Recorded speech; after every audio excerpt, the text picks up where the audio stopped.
Saudara, firman Tuhan masih mengenai bagaimana kita mengatasi krisis atau bagaimana kita mengatasi persoalan-persoalan dalam hidup kita. Firman Tuhan berkata, sama sebagaimana imanmu jadilah padamu. Dengan iman yang teguh kita pasti berkemenangan. Maka sebaliknya, kalau tanpa iman mustahillah kita berkenan kepada Tuhan. Tapi kalau kita mempraktekkan iman kita, Tuhan akan menyatakan kuasanya seturut dengan iman kita tersebut. Ketahuilah saudaraku bahwasanya Tuhan kita masih Tuhan yang hidup di atas takhta. Dia masih memegang kendali. Dia masih mengadakan tanda ajaib, tanda mujizat. Bahkan saya percaya penuh mujizat Tuhan sudah tersedia bagi saudara. Mujizat untuk kesembuhan saudara, mujizat untuk kekuatan saudara, mujizat untuk berkat-berkat bagi saudara. Semua itu sudah tersedia. Apakah itu berkat rohani, apakah itu berkat materi yang sangat kita butuhkan pada masa-masa krisis ini. Tuhan sudah menyediakannya bagi saudara. Bahkan sebenarnya Tuhan Yesus telah menjadi miskin, supaya dengan kemiskinannya kamu menjadi kaya. Banyak sekali janji-janji Tuhan mengenai hidup yang berkelimpahan ini.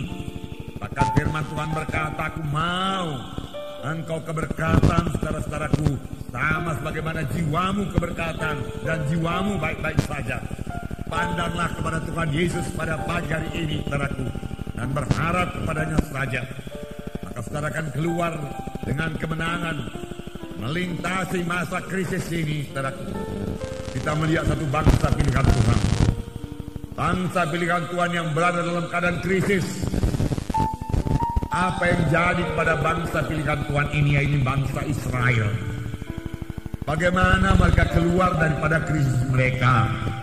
Apa sebabnya mereka ditimpa krisis tersebut?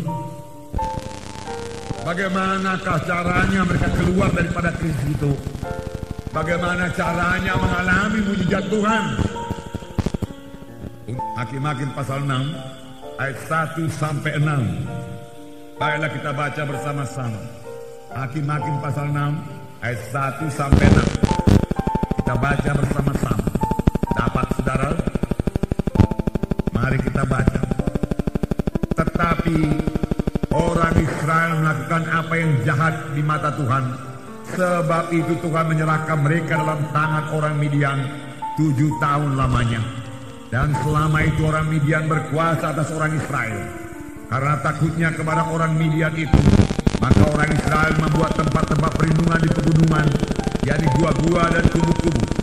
Setiap kali orang Israel menabur, datanglah orang Midian, orang Amalek, dan orang dari sebelah timur, lalu maju mendatangi mereka. Berkemahlah orang-orang itu di daerah mereka, dan tidak meninggalkan bahan makanan apapun di Israel, juga domba atau lembu, dan keledai pun tidak. Sebab orang itu datang maju dengan ternaknya dan kemahnya, dan datangnya itu berbanyak-banyak seperti belalang. Orang-orangnya dan unta-untanya tidak terhitung banyaknya. Sekalinya datang ke negeri itu untuk memusnahkannya, sehingga orang Israel menjadi sangat melarat oleh perbuatan orang Midian itu. Lalu berserulah orang Israel kepada Tuhan. Bangsa Israel, bangsa pilihan Tuhan, bangsa yang dikasihi Tuhan. Tuhan mempunyai maksud pada bangsa pilihannya ini. Dan Tuhan memang sudah memberkati bangsa pilihan ini. Hanya sebagai bangsa pilihan Tuhan, mereka memiliki hukum-hukum Tuhan. Tuhan lebih dahulu berfirman kepada bangsa Israel ini dalam Hakim-Hakim pasal 2. Mereka, Tuhan berkata, tetapi janganlah kamu mengikat perjanjian dengan penduduk negeri ini. Mesbah mereka haruslah kamu robohkan. Tapi kamu tidak mendengarkan firman-Ku. Mengapa kamu berbuat demikian? Lagi aku berkata kepadamu, aku tidak akan menghalau orang-orang itu di depanmu, tetapi mereka akan menjadi musuhmu, dan segala ilah mereka akan menjadi jerat bagimu. Aku akan mengantarkan kamu ke tanah Kanaan. Tapi janganlah kamu menyembah Allah orang Kanani ini. Tetapi kamu tidak mendengarkan firman-Ku. Inilah selalu kesalahan bangsa Israel. Mereka menyimpang dari jalan Tuhan. Sesudah mereka diberkati Tuhan, mereka mulai lupa kepada Tuhan dan mulai ikut adat istiadat bangsa Kanani dan mulai ikut menyembah ilah-ilah orang Kanani. Lalu datanglah persoalan, perlindungan Tuhan dicabut daripada mereka. Dan pada waktu perlindungan Tuhan dicabut, maka dengan mudah musuh-musuh menguasai Israel. Dan tanpa perlindungan Tuhan, Israel tidak punya kekuatan. Tanpa perlindungan Tuhan, bangsa pilihan Tuhan sekarang ini, anak-anak Tuhan juga tidak punya kekuatan. Apakah yang menyebabkan perlindungan Tuhan itu dicabut? Perlindungan Tuhan dicabut karena ada dosa yang tidak diselesaikan.